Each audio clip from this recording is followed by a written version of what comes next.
Hi മക്കളെ, ഞാൻ നിങ്ങളുടെ സ്വന്തം ആർപി. ഞാൻ ഇന്ന് ഭയങ്കര യൂസ്ഫുൾ ആയിട്ടുള്ള ഒരു ടിപ്പുമായിട്ടാണ് വന്നിരിക്കുന്നത്. ഇത് ചെറിയ ക്ലാസ് മുതൽ വലിയ ക്ലാസ് വരെ എല്ലാവർക്കും പറ്റുന്ന നല്ലൊരു ടിപ്പാണ്. കാരണം ഇത് എപ്പോഴും നമ്മൾ നോട്ട് ചെയ്യുന്ന, നമ്മൾ പേപ്പർ വാല്യൂ ചെയ്യുന്ന സമയത്തോ അല്ലെങ്കിൽ ചില ആൾക്കാർ സംസാരിക്കുന്ന സമയത്തൊക്കെ നമ്മൾ കാണുന്ന ഒരു മിസ്റ്റേക്ക് ആണെന്ത്, he don't know, she don't know, father don't know എന്നൊക്കെ പറയുന്നത്. എനിക്ക് തോന്നുന്നത് ഐ ഡോണ്ട് നോ എന്ന് കേട്ട് പറഞ്ഞ് അതിൻ്റെ ഇൻഫ്ലുവൻസ് കൊണ്ടാണ് തോന്നുന്നത് കുട്ടികൾ ഹീ ഡോണ്ട് നോ എന്നൊക്കെ പറയുന്നതാണ് തോന്നുന്നത്. അത് ആൻസർ പേപ്പറിലൊക്കെ ഉണ്ടാവുന്ന ഒരു മിസ്റ്റേക്ക് ആയിട്ട് ഇത് പെട്ടെന്ന് നമുക്ക് ക്രാക്ക് ചെയ്യാൻ പറ്റുന്ന ഒരു എളുപ്പവഴി ഞാൻ പറഞ്ഞുതരാം. നമുക്ക് ഓക്സിലറി വെർബ്സ് എന്ന് പറയുന്ന രണ്ട് കാറ്റഗറി ഉണ്ട്. പ്രൈമറി ഓക്സിലറി വെർബ്സ് ഉണ്ട്, മോഡൽ ഓക്സിലറി വെർബ്സ് ഉണ്ട്. മോഡൽ ഓക്സിലറി വെർബ്സ് എന്ന് പറയുന്നത് will, would, shall, should, can, could, may, might, must എന്നൊക്കെ പറഞ്ഞാണ് മോഡൽ ഓക്സിലറി വെർബ്സ്. അപ്പം ഈ മോഡൽ ഓക്സിലറി വെർബ്സിനെ നമുക്ക് തൽക്കാലത്തേക്ക് ആവശ്യമില്ല. കാരണം എന്താ അറിയോ, സബ്ജക്ട് സിംഗുലർ ആണോ പ്ലൂരൽ ആണോ എന്നൊന്നും നമ്മൾ എന്ത് ചെയ്യേണ്ട, ഈ ഓക്സിലറി വെർബ്സിന്റെ കാര്യത്തിൽ നോക്കണ്ട. നമുക്ക് എവിടെ വേണമെങ്കിലും ഇത് വെക്കാം. പിന്നെ നമ്മളെ കയ്യിലുള്ളത് പ്രൈമറി ഓക്സിലറി വെർബ്സ് ആണ്. പ്രൈമറി ഓക്സിലറി വെർബ്സ് ഏതൊക്കെയാണെന്ന് നിങ്ങൾക്ക് അറിയോ? Am, is, was, are, were, has, have, had, do, does, did. ഇതാണ് പ്രൈമറി ഓക്സിലറി വെർബ്സ് എന്ന് പറയുന്നത്.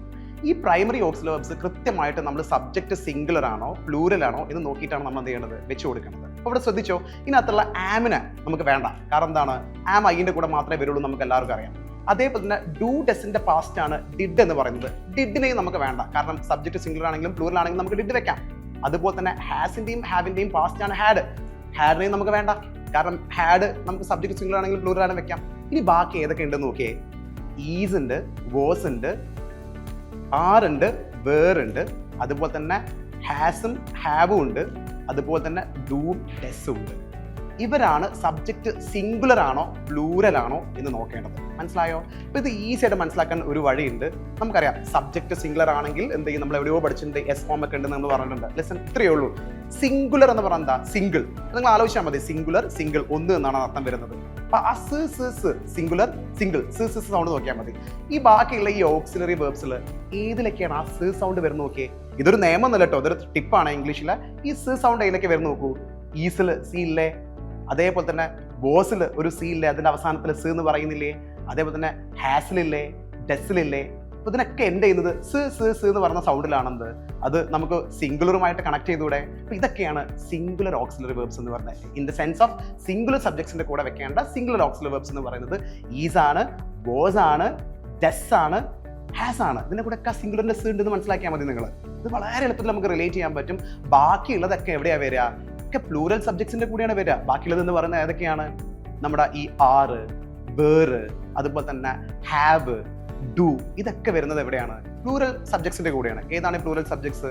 എല്ലാ എസ്ഫോംസ് ഉള്ള നൗൺസ് ഒക്കെ എന്താണ്, പ്ലൂറൽസ് ആണ്. ബോയ്സ്, ഗേൾസ് എന്നൊക്കെ പറയുന്ന പോലെ ഓക്കെ, ഇതൊക്കെ എന്താണ്, പ്ലൂറൽ സബ്ജക്ട്സ് ആണ്. അപ്പൊ നിങ്ങൾ പണ്ടാരോ ഞാനൊക്കെ എവിടെയോ പാട്ട് കേട്ട് പഠിച്ചിട്ടാണ് അയ്യോ ദേവി എന്നുള്ളത്. അയ്യോ ദേവി എന്ന് നമ്മൾ വിളിക്കില്ലേ, അതേപോലെ ഐ യു ദേവി എന്ന് പറയുന്നൊക്കെ എന്താണ്, പ്ലൂറൽ സബ്ജക്ട്സ് ആണ്. അപ്പൊ ഇവരുടെ കൂടെയാണ് ആര് വരിക, നമ്മൾ ഈ പറയുന്ന ഈ ഡൂവും ഈ ഹാവും ആറും വേറൊക്കെ ഈ പ്ലൂറൽ സബ്ജക്ട്സിന്റെ കൂടെ വരിക. ഇത് വളരെ എളുപ്പത്തിൽ മനസ്സിലായില്ലേ? അതുപോലെ ഒരു ചെറിയൊരു ടിപ്പും കൂടി ഇതിന്റെ കൂടെ ഞാൻ തരാം. നമ്മൾ എപ്പോഴും ടീച്ചേഴ്സ് പറഞ്ഞു തന്നിരിക്കുന്നത് ഈ പറയുന്ന ഡെസിന്റെ, അതായത് സിംഗുലർ സബ്ജക്ട്സ് വരുമ്പം വേർബിന്റെ കൂടെ എസ് ഫോം ഉണ്ടാവുന്നതാണ് നമ്മൾ എപ്പോഴും പറയാറ്. അത് എസ് ഫോം അല്ല സത്യം പറയുകയാണെങ്കിൽ, ആ വേർബിന്റെ അകത്ത് ഡെസ് ഉണ്ട് എന്നുള്ളതാണ് ശരിക്കും സത്യം പറയുകയാണെങ്കിൽ വരിക. അപ്പോൾ ഫോർ എക്സാമ്പിൾ, ഹീ റൈറ്റ്സ് എന്ന് പറയുമ്പം റൈറ്റ് പ്ലസ് ഡെസ് ആണെന്ത് ഈ റൈറ്റ്സ് എന്ന് പറയുന്നത്. അതായത് ഒരു വേർബിന്റെ ബേസ് ഫോമിലേക്ക് ഡെസ് കയറുമ്പോഴാണ് എന്ത് ചെയ്യുന്നത്, ശരിക്കും അതിനകത്താണ് ഇത് ഉണ്ടാവുക. അപ്പോൾ നമ്മൾ എപ്പോഴെങ്കിലും നമുക്ക് ക്വസ്റ്റ്യൻ ആക്കാനോ നെഗറ്റീവ് ആക്കാനോ ഒക്കെ ആണെന്നുണ്ടെങ്കിൽ നമുക്ക് എന്ത് ചെയ്യണം, ഈ റൈറ്റിനകത്ത് നിന്ന്, ഈ റൈറ്റ്സ് എന്ന് പറഞ്ഞതിനകത്ത് ഈ വേർബിനകത്ത് നമ്മൾ ആ ഡെസിന് എടുക്കേണ്ടി വരും. അത് എടുത്താൽ പിന്നെ അവിടെ റൈറ്റ് മാത്രമേ ഉണ്ടാവുള്ളൂ. മനസ്സിലാക്കുക, എന്ത്, ഹി ഡസന്റ് റൈറ്റ്. കാരണം എന്താണ്, നമ്മളത് നെഗറ്റീവ് ആക്കാൻ വേണ്ടി ഡെസിനെ പുറത്തേക്ക് എടുത്തു. ഡെസിനെ പുറത്തേക്ക് എടുത്താൽ